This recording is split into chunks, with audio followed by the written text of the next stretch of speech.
Hello and welcome back to yet another festive episode of Henry Weston's Old Mate the Podcast. And this is actually going to go out as a YouTube video as well. So those of you lucky enough will already have seen Craig the landlord on your screens. It's been about 18 months since me and Craig first chatted. Before we go over and reacquaint ourselves with the Twitter, now known as X legend that he is, please just like, rate and review this podcast and the video. We don't try and make any money by doing this, but we do try and get the word out. This is a fun episode, but I do put some other content out that might be useful or helpful. And if we can spread the word, I would appreciate it. Craig the landlord, it's been a while since we chatted, mate. Good morning, Stuart. Are you well? I'm really well, mate. And as always with these things, I'm even better for seeing you. And I mean that because it is always nice to catch up with someone who has previously been on. We're here to, I don't know if we call it marketing, but we're going to push a bit of your content, Craig. We're going to catch up and see. I look back through YouTube and it was March 2022 when we last chatted, and I think we'd planned to do it over Christmas of 21, and then schedules didn't quite allow it, so we got together early 22. A lot to catch up on, Craig, but firstly, how are you doing, mate? I'm all right, mate. Yeah, I'm good. Yeah, festive spirit. Good stuff. And it's waiting to break up from work in a few days. Good stuff. And it's 10 o'clock in the morning on a Sunday as we record this, and you, dare I say, you look remarkably sprightly, sir. Early night. Early night. So we've got a few things. We've got a few notes in front of us, Craig. I'm going to work through those. There's a few things we do want to mention. You're doing your 12 Days of Christmas, where you and a few other tweeters are sampling the Tiny Rebel. We're going to get onto that. We've got your Man versus Barrel that you run every year, one of my favourite bits of Twitter content. And you're doing some work with the Bateman's Brewery. You've released a video. And you're going to, I think there's some more to come between you guys. So we're going to get on to that. Let's talk firstly, Craig. How have you been since we last chatted? Because it's been 18 months. There's been a couple of summers, I don't know, you kind of peak a bit in the summer with some of the cider content. There's obviously been a winter. There's been a Man versus Barrel. How have you, and we'll get on to the fact that you took a bit of a break from Twitter as well, but that could be a discussion. But how have you generally been across the Twitter universe since we last spoke? Good. Very good, yeah. Busy time, really. I dipped out of it, as I mentioned it now, because it all got a bit hairy, if I'm honest. I was spending so much time in the furloughed, and it was not good for my relationship with my wife. So I decided to knock it on the head for a bit, but I actually missed it. And we've sort of come to an agreement where Sarah's actually involved with it now. And it's like, it doesn't overtake my life anymore. Although this Christmas has got ridiculously busy with Bateman's approaching me. But yeah, it's really good. I really don't get a lot of negativity come my way anymore. So I'm in a good place with Twitter.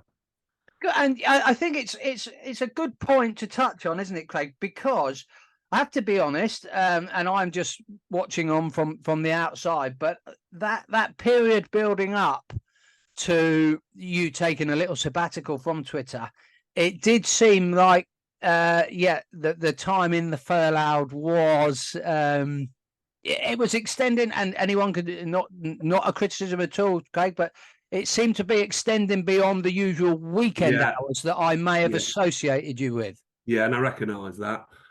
And to be honest with you, it's more about content now, because I only like to put out quality. I don't just want to be on there getting drunk and the rest of it, although I still enjoy a drink, obviously. But yeah, it was all about, I quite enjoy what I do now, because a lot of it's involved with Alex Babick, who does the voiceovers for me. And we do it together, and the theatre that we create, that's what I like doing. That's what I've always tried to achieve in the past. So yeah, it's great fun at the moment. And then obviously with Bateman's as well on board, doing a bit for them for an actual real brewery is insane. So talk us through that situation and how that came about. Bateman's a local brewery to your part of the world? Yeah, the Wainfleet, so it's near Skegness, which is 2 hours away. Oh, okay. And Wayne and Shez were down in Skegness on Thursday or Friday. I thought I Yeah, they saw on were. their Yeah, time. Wayne. Yeah, I have a lot to do with Wayne. So they reach out via a Twitter DM or they send you a letter in So the post. How does that work? I'll keep it brief because the story's quite long-winded. But what happened was, um, I followed Bateman's. I love their ale anyway. So I found their beer one holiday that me and Sarah went on, and I was like, "This is good ale. This is." So anyway, I said to her one day, a lad off Twitter called Life of Brian. He said to me, "They've got a campsite and we've got a caravan." I go, "You're joking?" Because it's in the brewery. I go, "Oh my god." Sarah, one day I want to go there. And so as it happened, we had to come back from a holiday, another holiday that we were on for whatever reason.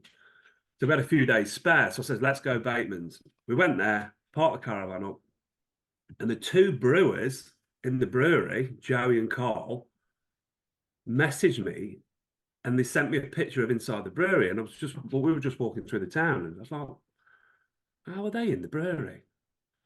And he goes, are you on our site? I went, yeah. And that was it because they followed me. Yeah.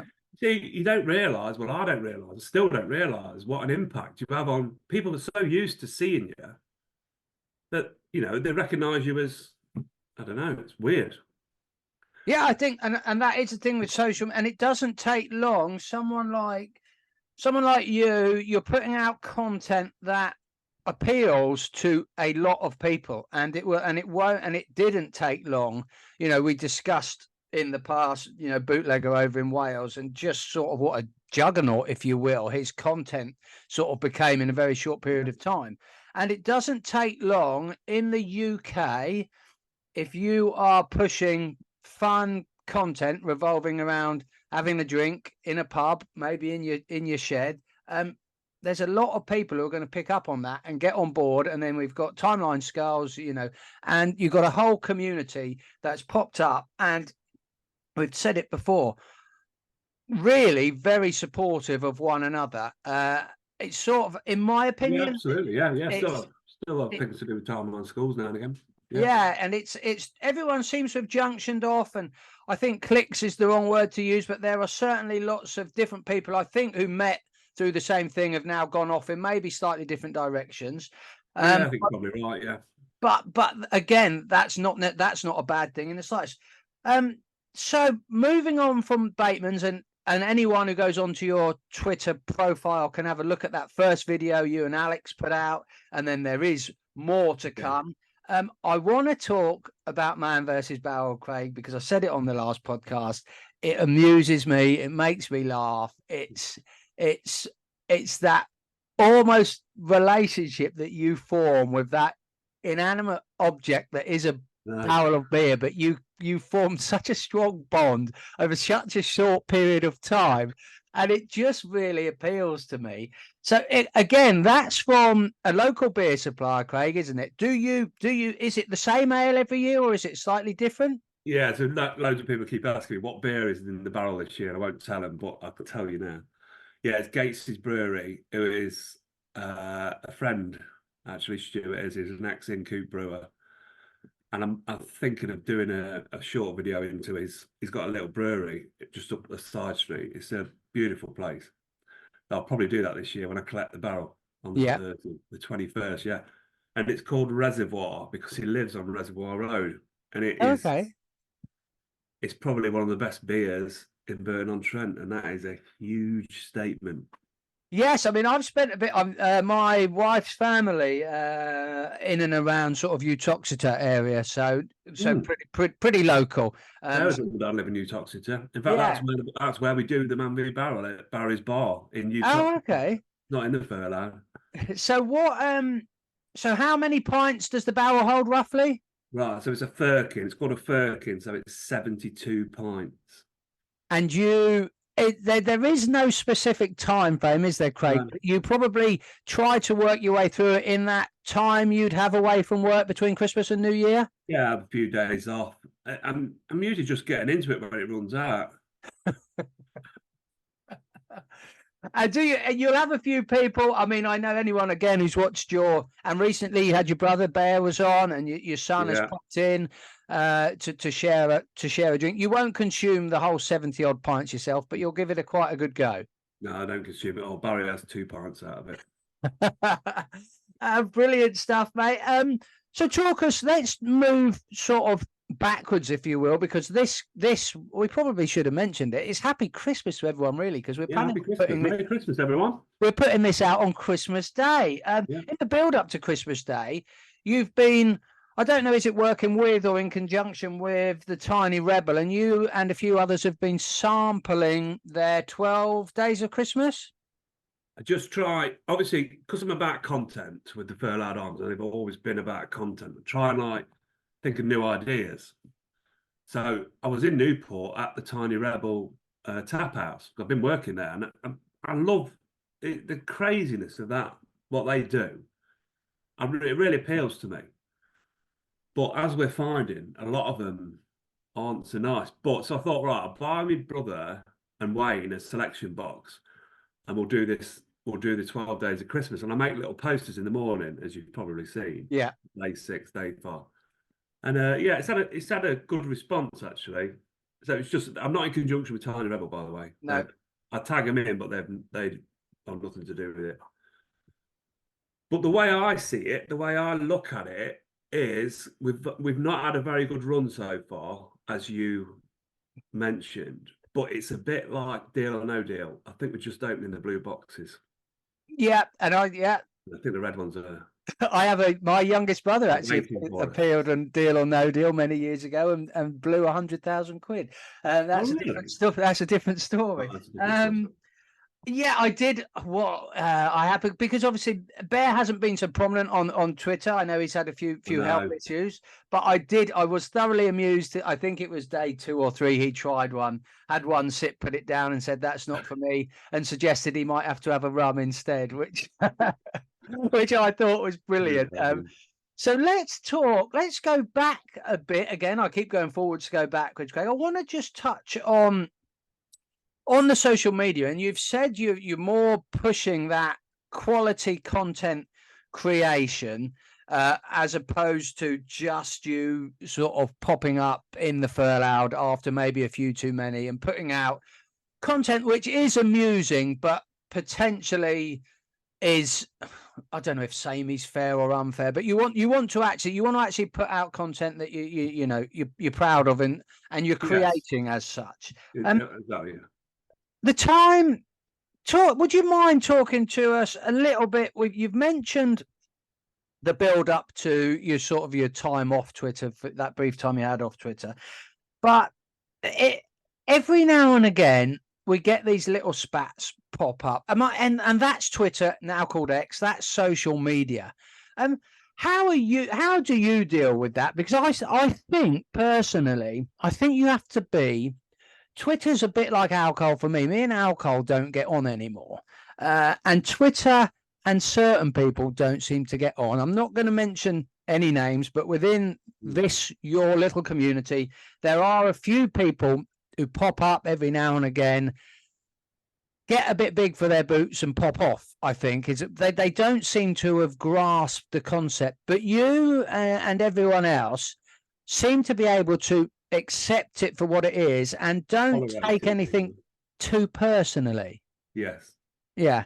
Is it hard, or is it very easy for you to just let things? Because I've seen a few things, not necessarily in the timeline community, not necessarily in your community, but people can be quite scathing and people can be quite personal. But are you able to, if that does come your way, are you able to water off a duck's back, beer off the back of a barrel? Yeah. So I used to get involved with it. I used to take things personally. But now I just block them. It's dead easy. If it's you got to be careful, because to some people that's banter, which might seem quite rude to you. So you don't just want to start blocking everybody. So you need to. But some of them, when they come out and they just, like recently had someone just put a load of paedophiles all over the Furloughed Arms. I mean, it's not acceptable, is it? No. well, what's all that about? So that was a block straight away. So that's dead easy, yeah. And I've started doing that more and more. And it seems to have filtered out. I haven't lost any followers, and it seems to have filtered out to just a nice place to work now. I think that's it, isn't it? And there is no right or wrong way to use social media. There are maybe some better and not quite so good ways to use it. But what most people will suggest is that block button is the easiest way to do it. If you get involved, even if you know you've got the moral high ground, you'll end up losing yourself down a rabbit hole, and you'll lose hours and hours. And absolutely, I mean, it's the common conception is if you don't like what you see, you don't have to watch it, do you? No. But people can't help themselves, can they? No. It's you don't have to sign your name. Also, especially with timeline schools, when you think about Twitter and what a place it can be, and you throw alcohol into it, you may as well chuck petrol onto a fire. It's best to. I just walk away now because what I want to do and achieve. I mean, I started off. I said to Sarah, I want to start doing it again. In fact, she came in the shed and I was doing one on the slide. And she goes, I thought you stopped doing this. I said, and I was like, I felt like a 6-year-old child. I was like, I'm sorry. But I said, all I want to do, and I did start, I just want to start reviewing beers because that's my passion. My passion is real ale. And I like trying different beers. And that's what I started off. I said, that's what I'm going to do. The Furlad Arms. I don't want to close the Furlad Arms because it's quite a famous shed. Yeah. And people used to message me saying, why have you gone? Why aren't you doing the Furlad Arms? We missed the Furlad. I thought, yeah, well, fair enough. So I said, all I'm going to do is beer reviews. That's all I'm going to do. And from that, it's snowballed, but I think it's just because it's Christmas time. I'm definitely having some time away in the new year. Time off the beer, Stuart. And well, as of the date is come and live in your shed. Well, I've got 2 sheds actually. Yeah. So it's Sunday the 17th of December. So on Monday the 18th of December, I will have reached 6 years sobriety, and Wow. it's anyone who wants to hear my story, go back through my podcast. My story isn't a good one, sadly. I nearly drank myself to death. No, you did. Best part of 6 years ago. But let's segue into the potential of dry January. People, I think quite a lot. Your brother Bear, we've mentioned him before, he normally signs up and achieves Sober October. October's been and gone. But dry January. Now, dry January, Craig, talk to me about it, because no one mentioned Sober October this year, did they? What was all that about? I think, yeah, there was a bit. I mean, I know Lewis took part because he gets his blender out, doesn't he? And drinks sardines every day. And I think Bear put a little bit of content out, did he? Or was he maybe not? That was last year, wasn't it? Yeah, definitely last year.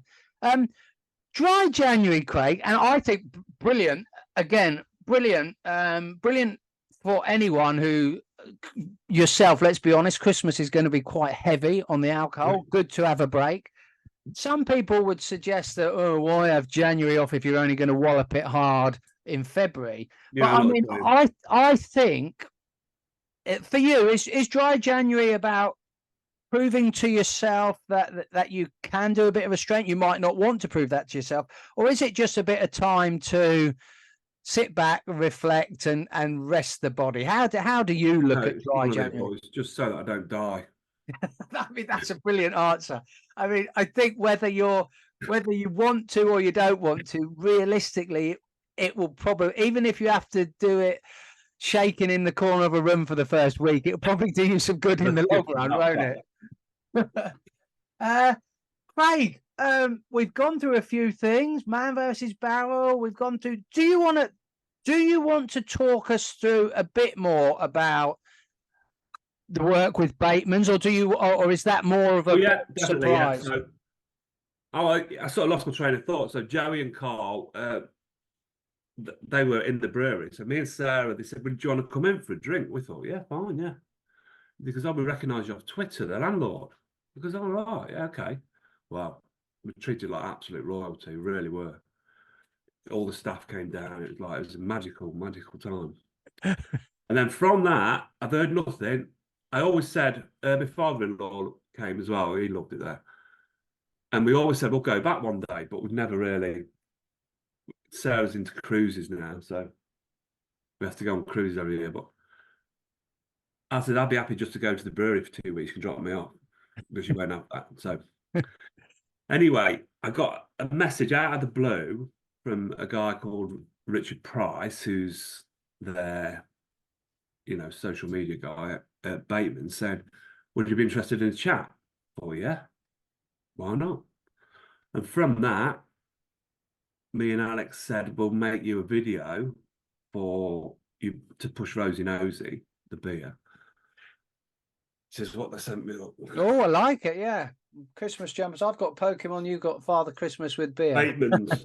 Very nice. So they sent me this, and then we just mashed a video together, me and Alex, and we recorded it in the shed, the furloughed arms, and it had a massive response. So it went out on Instagram, Facebook, and X, as it's called now.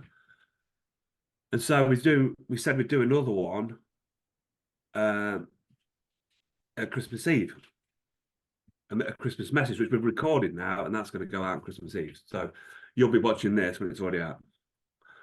So that was great. So, but then we said, look, it's getting quite professional now because Jake started videoing and they're getting quite arty-farty. It takes a lot of organising. So we've demanded that they pay us £1 million per video from now on. Still in negotiations with that. Excellent. And do you want to mention? I think I follow Alex now. But do you want to? Alex Babbitt, yeah. You just want to talk to us a little bit about Alex and how that relationship sprung up? Alex, what a guy! He's so clever with his writing and his train of thought. It started off. He did the original "Welcome to the Furloughed Arms." He did that. Yeah. He just said to me, "I can make you something if you want." And then another company got involved and did all stickers for me. And I thought I had it on my pin tweet forever. I loved it. And from that, he now and again, he'll pop up and he'll go, I've got a great idea for Man v Barrel. And I'm like, Stuart, bring it on. And then I approached him about Bateman's. I said, look, Bateman's have asked me to do, well, they never asked me to do it. I said, shall we give them a sample and see how it goes? Because we don't know where it's going. Well, I still don't know where it's going. It might go nowhere. I don't know. So we did the sample and it was really well received. It was a funny one. Have you seen it? The beer got chic. Yeah. Yeah, it was really well received on all platforms. So, don't know. And then, we said, right, we said to Batemans, we'll do another one for a case of beer because it's just a bit of fun at the moment, isn't it? Yeah. Which we've done, yeah. So we'll see where it goes in the new year. So it's kind of a bit of a watch this space, isn't it, Craig? Maybe, yeah. Maybe. Yeah. And I think I'm not expecting anything because, but we'll see. Yeah. But I think on that note, unless there is anything else you want to touch on, I think looking through what I've got in front of me, I think we've pushed what you wanted to get out there. This sort of thing is brilliant for me because it allows me to. I haven't created a YouTube video for about a year, so it'll be able. I'll get the editing out. It allows me to put some content out. It's great to catch up with you. I would like to wish everyone who's watching this a happy Christmas and a new year coming forward, because this will be shown on Christmas Day. Craig, I will leave it to you just to sign off this video and recording, mate. And I would like to wish everyone a very Merry Christmas and a Happy New Year. Long live the furloughed. Cheers, Craig. Good to see you, mate. And you, mate.